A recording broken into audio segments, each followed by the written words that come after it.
What's up for June? A planetary breakup, prime viewing for a well-known star cluster, and the constellation Lyra. The gathering of 4 naked-eye planets we've been enjoying in the morning sky for the past few months, including several close conjunctions, is beginning to break up. Over the next few months, Saturn, Mars, Jupiter, and Venus will appear increasingly spread out across the morning sky, so much so that Venus and Saturn will make their exits as morning objects for most observers by September. Look for this increasingly spaced-out planetary procession in June and note that the crescent moon jumps into the lineup on the morning of the 23rd. June is an excellent time to observe one of the best-known globular star clusters, M13, also known as the Hercules cluster.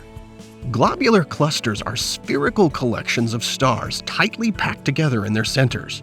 M13 itself contains several 100,000 stars. Globular clusters are also extremely old. The stars in M13 are thought to be around 12 billion years old, which is approaching the age of the universe itself. Our home galaxy, the Milky Way, is known to have about 150 globular clusters.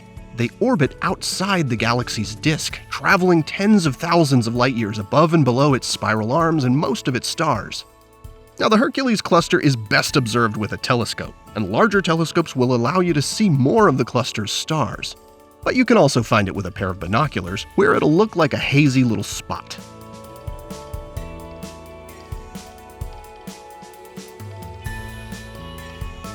Find M13 in the constellation Hercules, which is high in the east in the first couple of hours after dark in June. First look for the bright stars Vega and Arcturus. Then find the 4 stars that comprise the keystone, which is the pattern making up the central part of Hercules. You'll find M13 about a third of the way between the 2 stars on the western or leading side of the keystone.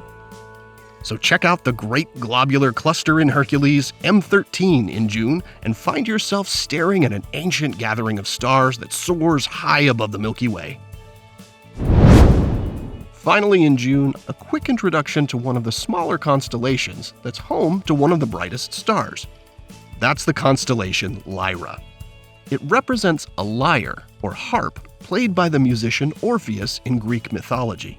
In Arab cultures, as well as ancient Egypt and India, Lyra was seen as an eagle. And the Inca of South America saw it as a llama. Find Lyra by looking for Vega, which is the westernmost of the 3 bright stars in the summer triangle. In the northern hemisphere, you'll find it halfway up the eastern sky in the first couple of hours after dark in June. Vega is by far the brightest star in Lyra.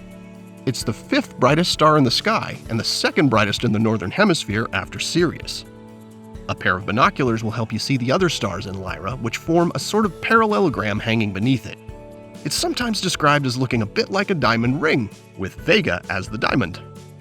And that's not the only ring in Lyra. It's also home to the famous Ring Nebula, where a star has blown off most of its outer layers, leaving behind a remnant star known as a white dwarf.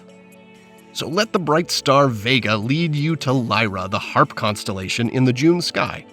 And if you see it as an eagle, or a diamond ring, or a llama, well, that's perfectly okay too.